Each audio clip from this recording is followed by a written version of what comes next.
कहानी राजा रंतिदेव की परम दानशीलता। एक समय की बात है जब एक राजा ने अपनी दया और दानशीलता से देवताओं को भी चकित कर दिया। यह कहानी राजा रंतिदेव की है, जिन्होंने स्वयं भूखे प्यासे रहकर दूसरों की सेवा की। राजा रंतिदेव एक धर्मात्मा और अत्यंत दानवीर राजा थे।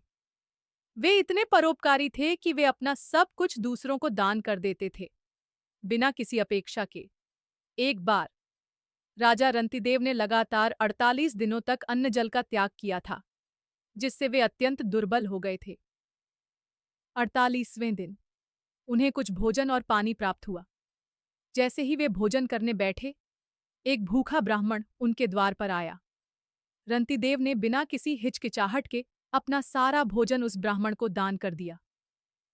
ब्राह्मण के जाने के बाद वे फिर से भोजन करने ही वाले थे कि एक शूद्र अपने परिवार के साथ आया और उसने भोजन मांगा। रंतिदेव ने अपना बचा हुआ भोजन भी उन्हें दे दिया।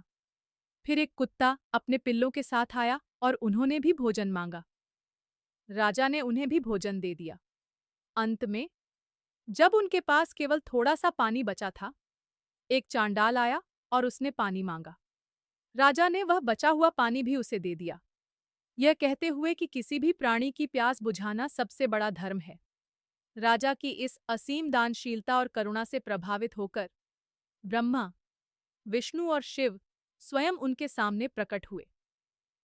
उन्होंने राजा रंतिदेव को आशीर्वाद दिया और उन्हें मोक्ष प्रदान किया। यह कहानी दर्शाती है कि सच्ची दानशीलता और करुणा क्या होती है, और यह कि भगवान हर उस व्यक्ति से प्रसन्न होते हैं जो निस्वार्थ भाव से दूसरों की सेवा करता है, बिना किसी भेदभाव के।